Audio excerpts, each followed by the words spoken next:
Your website is the online hub of your business and is there to create credibility and generate more customers.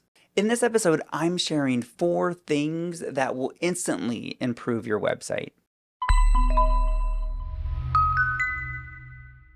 Hey, business owners, I'm Brad Ball, and I am your host for the Grind and Grow Marketing Show. And today we are talking about 4 things that you can do on your website that will instantly improve it.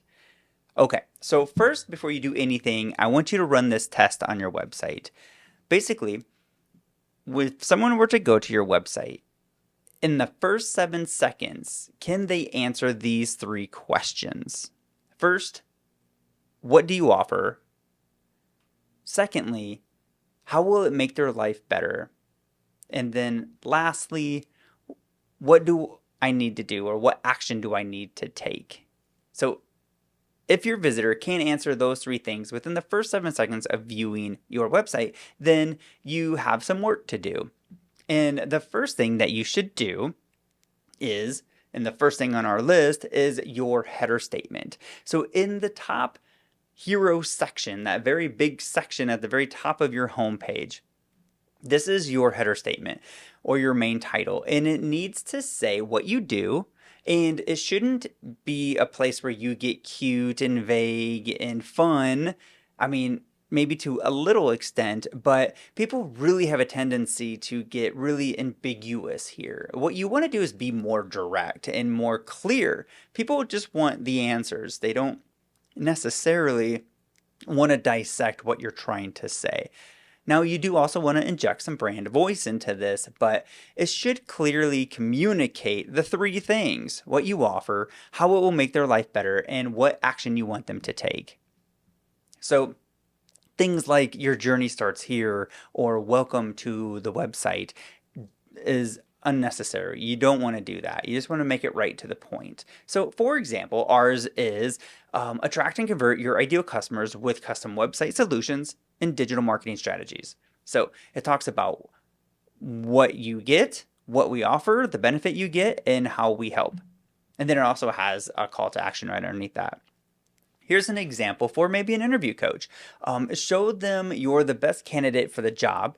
Ace your job interview with support, knowledge, and confidence.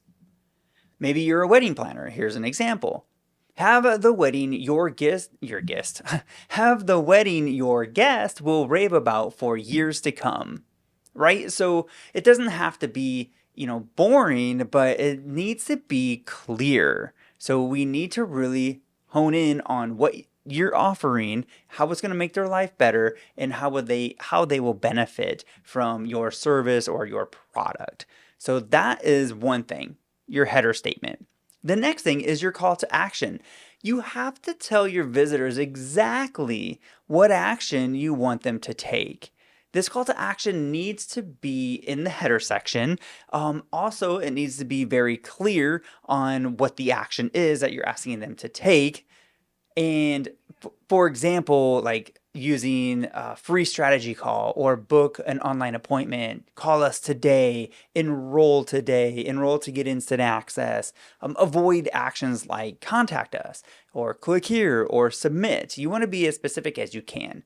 This call to action should be a button in your hero section, and then it should also be included in your main navigation, typically on the right. So when someone comes to your website and they look, they're typically going to look in a Z pattern. So I don't know which way is the Z, depending on how the screen is mirroring, but basically they're going to start at the top left, go to the top right, and then scroll down to the bottom left, and then over to the bottom right of the screen. That's typically how people view a website. You also want to put that call to action in your footer and consistently throughout your website. And keep it consistent. If your call to action is to schedule a free strategy call, then make that your call to action throughout the site. And that way it's all consistent.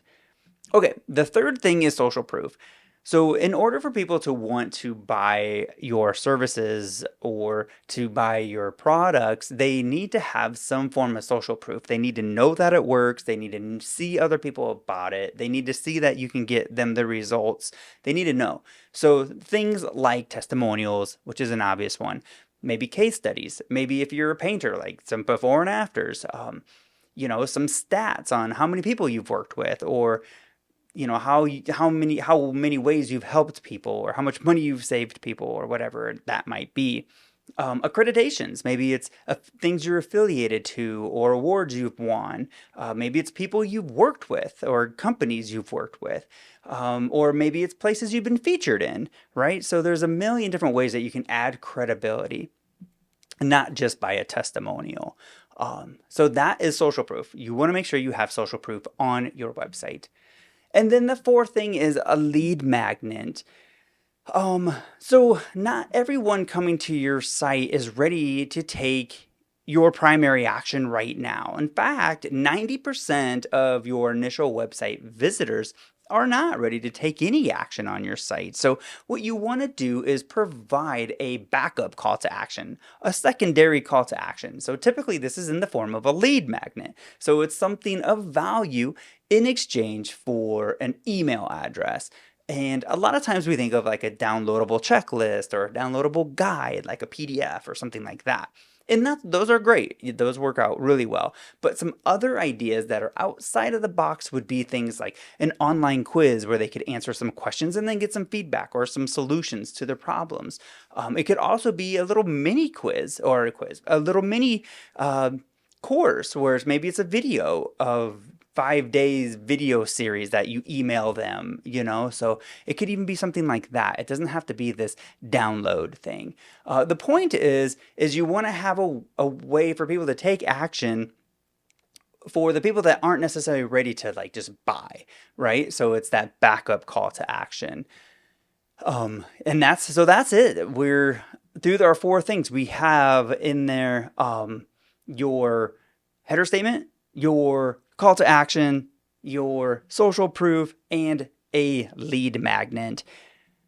And hey, if you are a listener of this podcast, I would like to invite you to our private Facebook group. It's filled with other motivated business owners just like you, and it's a place for us to connect one-on-one outside of these podcasts. So I'll put the link to it in the show notes, and I hope to see you there, and we'll see you in the next episode.